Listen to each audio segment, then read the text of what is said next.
Welcome back to my channel. Been a little while. I've just got a few things I'd like to talk about in today's video. Something that's happened recently, which has been very frustrating. So in my previous video, which I think was a couple of months ago now, I was telling you about my recent ADHD diagnosis. Thank you all for your comments. I do intend at some point to do a comments video, I just haven't got around to it, but it is on my mind to do one at some point. So keep all the comments coming in, and I'll try and do one when I can. So as I said in my previous video then, when I got the ADHD diagnosis, I was telling you about how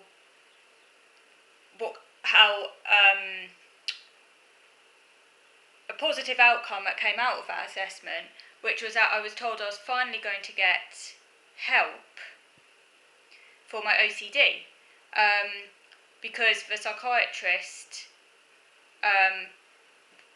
at the assessment, there were two people doing the assessment, and there was a young assistant psychiatrist woman and a much older male psychiatrist. And the young woman was the one who was there for most of the assessment. She was the one who asked most of the questions and everything, did the main assessment. And at the end of it, when they both got together, they said, "We understand, although you're not taking medication, we don't want to leave you with nothing," they said. And then they wanted to know, they said, earlier on they said that you were told you were too complex, and they said, who told you that you were too complex? And I said, it was a support worker, a mental health support worker I saw the previous year. They seemed to sort of know who that person was, because I couldn't remember her name, but they seemed to know who the person was, which is interesting. And then they said, well, that's wrong. No one should tell you you're too complex. You know, you might be autistic, you might have ADHD, but no one's too complex. It doesn't make you too complex, and you should be receiving something for your OCD. So although you don't want to take medication, although you're not taking medication, we don't want to leave you with nothing. So we're going to get a psychiatrist to be in contact with you, to give you an appointment, and you'll get a letter with that appointment, as I did, for the 16th of June.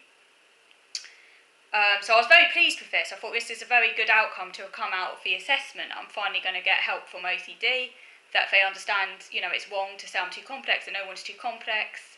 They seem to be on my side. So I was looking forward to this appointment. I thought, finally, we're on to something. And what happens? I'll let you guess a moment. What do you think happened? It's absolutely disgusting. Well, I've had time to guess. I'll tell you what happened. So, last week, I got an email saying the appointment had been cancelled. And why had it been cancelled? It wasn't because they were off sick, or a justifiable explanation, however frustrating that would be. People are off sick, it happens. I'm used to appointments being cancelled, by the way. But no, I was not expecting this particular reason for it being cancelled, which was that because you are managing your ADHD symptoms via self-help strategies, whatever that means, it is felt that you don't need any psychiatric input, so we are going to discharge you back to your GP. So no appointment then on the 16th of June. This is absolutely disgusting, isn't it? Quite frankly. After being told to my face on Zoom that I was finally going to get help from OCD, that it's wrong to say you're too complex, I've effectively been lied to. Because that's what it is ultimately, it's a lie. If someone tells you something and you're taking that on good trust, you're taking that on good faith, right? You're given information, and then later on that information is discounted, almost as if it didn't happen, which is kind of a bit like gaslighting, because it fucks your head up. Mindfuckery, I call it. Because it does, it kind of plays with your head. You're thinking, did I hear right? But no, I've got a good memory, I can remember this shit. I don't forget things like that. If someone said something that important to me, that relevant to me, I'm going to remember it. I'm not going to forget it. So I'm not imagining things. I wish I'd recorded the appointment. They said it to my face, right? They said it to my face that I would be getting support for my OCD, but they didn't think it was right. I'd be left with nothing.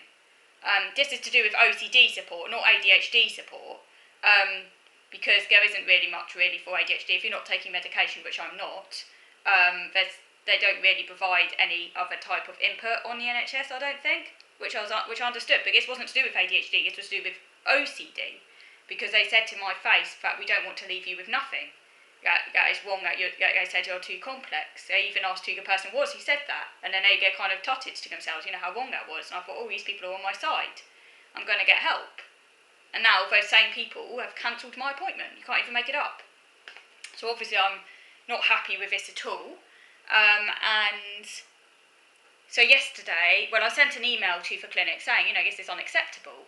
A very assertive email. I tried to stay on the polite side, obviously, but I was assertive, and I said, this is not acceptable.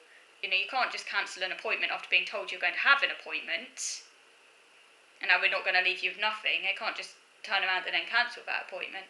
And then yesterday I phoned the clinic early in the morning. I phoned the clinic at 9 a.m. It took me ages to get through to the right secretary, which is really frustrating, and then you're left waiting for ages while this music loop is constantly played. It's enough to make you give up. I was thinking, when are they going to pick up the phone? How long am I going to be waiting? For all I knew, it's going to be half an hour. I was thinking, when are they going to pick up? Should I put the phone down? Should I phone them back? Eventually they did pick it up. It's good I didn't put the phone down. I'm quite persistent when I have to be. Because, I mean business and I need to get this sorted. Finally, I did get through to the right secretary, because I didn't get to speak to the psychiatrist or anything. I had to speak to a secretary, but thankfully the secretary I spoke to was very nice and had a good telephone manner, which made a big difference, because it meant I didn't get all stressed or anything, and I could explain myself and I didn't feel rushed or anything. She was a good secretary and she was very nice. Obviously, it's not her decision, but she listened to what I had to say. And she said she's going to forward what I said onto the psychiatrist. I also mentioned the NICE guidelines 2005, which, because I'm basically being fobbed off. And according to the NICE guidelines, if someone's got severe OCD, which I have, and it said on my report, severe OCD. I mean, this isn't mild OCD, this is severe OCD. I've been housebound for 5 years now. If someone's got severe OCD, you can't be discharged. They can't discharge you on the grounds that you're too complex under NICE guidelines. They have to exhaust all options of treatment.